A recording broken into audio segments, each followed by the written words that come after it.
Olá, bom dia. Viemos com mais um Deus em Gotas no seu dia, trazendo a palavra do dia de hoje, nessa sexta-feira linda. Qual que foi a palavra de hoje, Dija? Caiu aqui Miqueias, capítulo 7, e a partir do verso 11, que fala do seu erguimento, né? Onde Deus reergue os muros de Jerusalém ali, né? E faz uma obra grande lá. E aí ele caiu, Cris? Lembra dos esboços bíblicos? O dever que temos de buscar ao Senhor. Buscar ao Senhor é uma condição indispensável para sermos abençoados. Buscar ao Senhor é uma questão de sobrevivência. Vamos buscar ao Senhor de todo o nosso coração, pois aqueles que buscam ao Senhor de nada têm falta. Jesus ainda disse que o que busca acha. Aleluia. Nossa, que lindo. Amém? Nesse texto aqui de Miqueias, no capítulo 7, onde está falando de reconstrução de muros, de refazimento, a Bíblia diz que o povo de Deus, como sempre, né, todas as histórias no Antigo Testamento foi assim, o povo era abençoado por Deus, Deus se levantava o povo, ajudava o povo traía Deus, virava as costas para Deus, Deus permitia os inimigos a entrar nos seus reinos e dominá-los, né, e despojar eles de todas as coisas deles. Aqui não foi diferente, foi a mesma coisa. Desobedeceram a Deus, fizeram cultos a deuses estranhos lá, e Deus permitiu os inimigos invadir a sua terra, destruir os seus muros, levar cativos os seus entes, os seus familiares. A população dali sempre é levada cativa, né, como escravo quando acontece uma guerra naquela época. E aí Deus está falando que vai dar uma oportunidade, Deus está falando de reerguer esses muros. Porque muitas das vezes, irmãos, Deus permite acontecer coisas em nossas vidas, situações em quais nós não entendemos, mas nós sabemos que às vezes a culpa é nossa. Às vezes sabemos que a culpa é nossa, é algo que nós fizemos, mas a gente não confessa isso, a gente fica orgulhoso ali, não vou confessar e fica quieto. E Deus então vai ter que trabalhar de alguma forma para você entender esse erro, para você compreender que Ele é mais importante que todas as coisas na tua vida e que você precisa buscá-lo, você precisa buscar. Como disse ali no texto ali, buscar a Deus, é necessário, toda a humanidade, todo ser buscar a Deus, o Criador e Pai de todos nós. Então a Bíblia vai dizer que esse pessoal aqui, eles desobedecem a Deus, Deus permite o povo invadir ali e levar todo mundo cativo. Só que os inimigos, irmãos, eles não são menos culpados do que aquele que está desobedecendo a Deus. Não é porque eles são menos culpados, por isso que Deus permitiu que eles viessem a afligir o povo, não é isso? Deus vai usar os inimigos exatamente para nos causar temor. Ele vai usar algo que causa temor em nós, irmãos. Muitas vezes Deus permite até uma enfermidade acontecer numa vida de alguém para que a pessoa volte para Ele, que a pessoa veja que tem Deus para curá-lo, que ele precisa de Deus. Então acontecem situações, irmãos, em geral, negativa às vezes para as pessoas, talvez seja a permissão de Deus ali, uma forma de Deus trabalhar as pessoas, permitir o inimigo, irmão, pessoas, situações, né, e acontece esse tipo de coisa para a pessoa se redimir, para a pessoa se enxergar, ver que está errada, é uma forma de Deus tratar as pessoas, particularmente cada um de um jeito. Então a Bíblia vai dizer que esses inimigos começam a afligir ali, e tem prazer em afligir o povo de Deus, porque é um povo que é de Deus. Então o inimigo sempre vai ter prazer em destruir algo que é de Deus, em destruir algo que Deus fez nós a sua imagem e semelhança. E o inimigo não está feliz com isso, o inimigo quer destruir. Então quando ele tem essa oportunidade, irmãos, ele não perde tempo, ele não brinca. Os irmãos conhecem a passagem de Jó, quando Deus permite o Satanás ali e trabalhar ali e perseguir ele, o que ele faz com Jó, irmãos? Toma tudo que ele tem, permitido por Deus, deixa ele enfermo, permitido por Deus, mas não toca na vida, né? Mas Jó é um caso à parte, irmãos. Então a gente vê que o inimigo, ele tem prazer em fazer isso. Deus falou assim, pode fazer o que você quiser. E ele fez com o maior prazer tudo que ele podia fazer para destruir Jó ali, para fazer Jó blasfemar, mas ele não fez isso. Então a Bíblia vai dizer que esse povo com certeza clamou a Deus, reconheceu os seus erros a partir de um período de tempo de sofrimento, como todos nós reconhecemos nossos erros como tempo de sofrimento. Estamos doentes ali, na primeira coisa que nós vamos lembrar é de Deus. Ai, agora preciso de Deus. Soube de alguma enfermidade, agora preciso de Deus. Só aí que vai buscar Deus. Ou quando acontece uma coisa com um parente, quando alguém morre, quando alguma coisa acontece, aí a pessoa vai lembrar, Deus, preciso de Deus. Não é sempre assim. Então Deus tem que trabalhar essa forma. E aqui essas pessoas realmente voltaram para Ele, buscaram a Ele, e Deus falou assim, ó, agora eles verão quem é o vosso Deus. Eles vão ver quem é o Deus que vocês servem, porque agora eu vou reconstruir esses muros. Eu vou tirar você dessa situação, eu vou te libertar da mão deles, e eles vão ver que eu tenho o poder de permitir cair e de levantar. E Deus vai permitir esse povo, irmãos, ressurgir, retomar as suas vidas, reconstruir esses muros, e as pessoas que estão ali vendo, ó, que estavam em decadência e que estavam oprimidas, vão se derramar aos pés de Jesus, aos pés de Deus, dos deuses desse povo, porque a Bíblia está dizendo aqui que eles vão procurar a Deus, que eles vão temer a Deus e temer aquelas pessoas que foram erguidas novamente, que estavam caídas, mas foram erguidas novamente, né? E as pessoas vão estar vindo buscar a Deus. A gente tem uma passagem para complementar isso daqui, irmãos, que sobre um centurião Cornélios, lá em Atos dos Apóstolos, capítulo 10, fala sobre essa história, o qual ele era um homem que temia Deus, mas porém ele tinha uma outra cultura, ele cultuava outros deuses também, só que era um homem muito bom, fazia muita caridade, um homem de coração bom. Ele fazia muitas ações, ofertas a Deus e coisa e tal, e sempre ele fazia isso. Só que ele não era do povo de Deus, ele não era um povo cristão, ele era um povo opositor ao povo de Deus, e estava ali sempre fazendo essas ações, um homem bom. E ele sempre orando a Deus, e Deus envia um anjo para ele e fala assim, ó, foi ouvida as tuas orações, as tuas esmolas, as tuas ofertas foi aceita por Deus, e Deus quer falar contigo, quer trazer uma mensagem para você, só que você precisa buscar um servo dele que está lá em tal lugar. O nome dele se chama Simão Pedro, né? Está à beira do mar, com mais um outro irmão lá.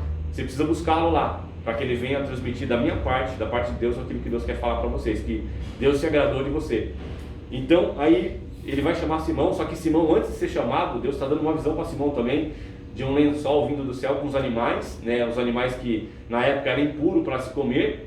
E Pedro vai ter essa visão ali quando ele estava orando, desce esse lençol, e Deus fala para ele assim, Pedro, mata e come. Pedro estava com fome nessa época, ele estava com muita fome, ele estava num momento de jejum, eu acredito eu, e ele está sentindo fome, esperando a preparação do alimento para ele comer. E ele caiu nessa visão, Deus deu essa visão para ele. E ele vai olhar e falar assim, Senhor, como? Não posso comer, que isso é impuro. E aí Deus recolhe esse animal e desce novamente para ele e fala, Pedro, mata e come. E ele fala, não posso, Senhor, esses animais não são impuros. Ele recolhe de novo esses lençóis e desce novamente pela terceira vez e fala, Pedro, mata e come. E Pedro fala, Senhor, eu não comerei nada que é impuro. E Deus fala assim, Pedro, como tu tornas impuros aquilo que eu purifiquei? E fala para Pedro, mata e come. Isso. E essa palavra que Deus falou, como você torna impuro aquilo que eu purifiquei? E regue também, sobe os lençóis para cima de novo. E aí logo em seguida, bate na porta ali, os mensageiros daquele centurião chamando Pedro. É quem que mora Simão Pedro e tal? Aí Pedro fala assim, é eu mesmo. Ele fala assim, então, meu senhor está chamando para que o senhor venha conosco. Ele precisa ouvir algo de Deus e é através da sua vida. Então Pedro, já orientado por Deus através dessa visão, foi acompanhando eles. Deus falou para o senhor, pode acompanhar ele, que eu irei contigo lá, e foi junto com eles. Já chegando lá, o centurião na porta, quando chega lá, o centurião já se joga aos pés dele, né, porque veio de Deus, a parte de Deus, temido a Deus, e ele fala, não, levanta, se coloca de pé, que eu também sou um homem igual a você, eu só vim falar de Deus aqui, não sou mais, nem nada, só sou um homem que vem através de Deus aqui, e começa a pregar a palavra para essas pessoas, para o centurião. E ele observa que tinha muita gente ouvindo essa palavra, muitas pessoas sentou para ouvir o que Deus ia falar para o centurião, e todos ouviram. E quando ele começou a falar, Pedro começou a falar de Jesus para eles, começou a manifestar o Espírito Santo ali na vida daquelas pessoas. Eles começaram a falar em outras línguas e começaram a chorar e começaram a sentir a presença de Deus ali. E o apóstolo Pedro e os outros irmãos que estavam com ele ficou admirado, de boca aberta, já lembrou da visão que Deus tinha dado a ele, que Deus estava tornando aquelas pessoas puras naquele momento, e que ele precisava, que ele não podia fazer excepção, que era para ele transmitir a palavra e fazer o que tinha que ser feito ali. Então ele começa a observar aqui, ele fala para o outro ali do lado assim, como se eles já receberam o Espírito Santo como nós, o Espírito Santo tomou eles, então o que impede de batizar todos esses homens aí, todas essas pessoas que estão sentindo a presença de Deus, que estão com o Espírito Santo? Aí outro fala assim, nada nos impede, vamos batizar todos eles. E eles vão conversar lá e falam, todos são batizados ali, irmãos, todos são batizados com o Espírito Santo e no batismo das águas, como Jesus nos ensinou que fosse feito. Então você observa que às vezes as pessoas falam assim, mas eu sou um pecador, eu estou nessa situação, se eu falar com Deus, Ele não vai me atender, Ele não vai me ouvir. Mas eu quero ter uma palavra para você, Deus vai te ouvir. Não importa a sua religião, não importa o que você faz, não importa a situação que você está, se você está enfermo, se você está fazendo errado, Deus vai te ouvir. Mas Ele quer ouvir sinceridade no teu coração. Ele conhece o teu coração, Ele esquadrinha o coração. Então não abra a boca para dizer aquilo que não é verdade, porque Ele sabe que não é verdade. Então abre o seu coração, busca enquanto você pode encontrar. É necessário você buscar, é necessário nós buscarmos a Deus. E Deus sempre vai exercer a misericórdia, irmão, sempre.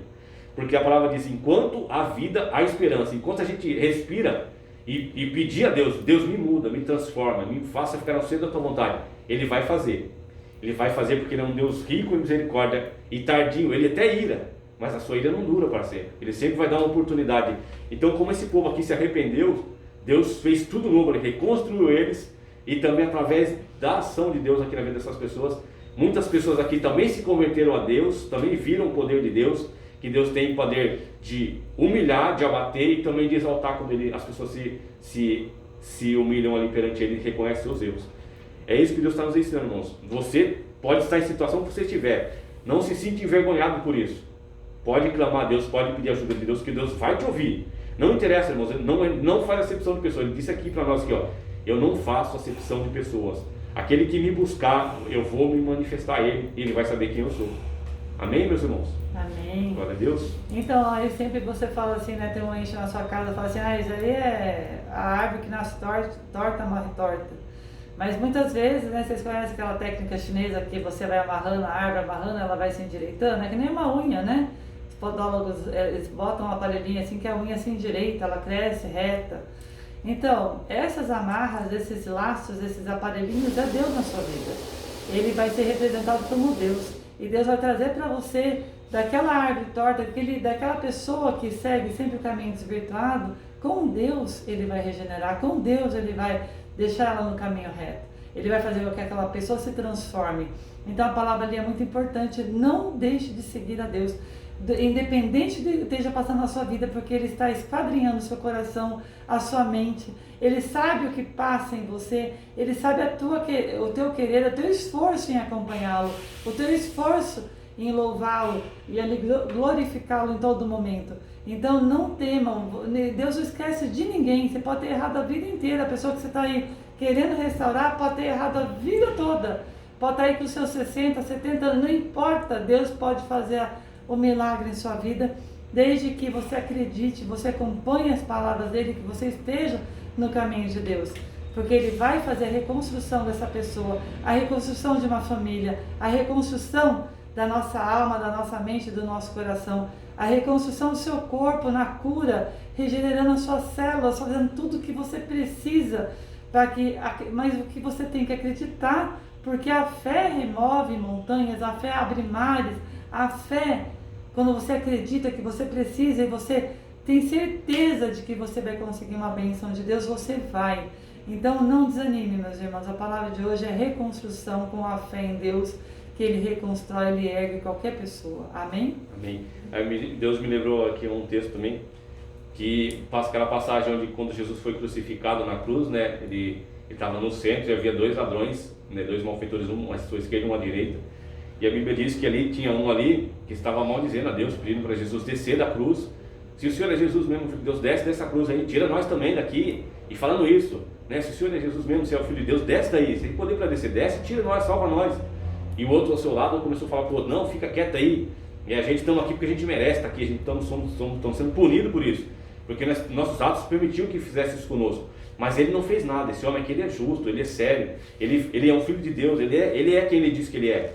E falou assim para Jesus assim, ó, Senhor, quando o Senhor chegar no seu reino, lembra-te de mim quando o Senhor chegar lá. O malfeitor, irmão, na cruz, pendurado ali, última oportunidade, ele é crucificado já. Estava crucificado também, a sentença estava dada, ele já ia morrer, não tinha mais saída para ele. Era a última oportunidade que ele tinha, ele estava ali, ele falou para Jesus assim, Senhor, lembra de mim quando você chegar no teu reino. E Jesus olhou para ele assim e falou assim, ó, ainda hoje tu estarás comigo lá. Olha para você ver, Deus deu uma oportunidade no último dia para aquela pessoa. Então a gente temos que classificar, andou tanto tempo com Deus e não foi para o céu, mas não andou com Deus, mas se arrependeu realmente do seu coração, acreditou em Jesus e está lá com Deus. Ele foi salvo por Deus naquele momento, naquela cruz, porque ele se redimiu. Enquanto o que estava ao seu lado blasfemando ali, a Bíblia vai dizer que desceram corvos do céu e ele estava amarrado, né, as mãos estavam presas, e começou a bicar a cabeça dele assim, de lacerar a cabeça dele, comendo a cabeça dele, vivo ali, ó. E ele espantava, não tinha como espantar, ele só mexia a cabeça assim, e o corvo picando a cabeça dele. Foi amaldiçoado porque não acreditou no Filho de Deus. Então observa, sempre haverá uma oportunidade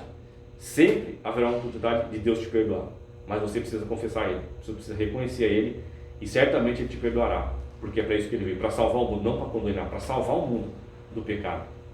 Amém? Amém, linda, muito linda a palavra. Que vocês tenham uma sexta-feira abençoada aí junto com os seus, a reconstrução junto com Deus. Amém? Amém. A paz de Jesus seja com todos vocês. Deus abençoe. Obrigada, gente. Até amanhã.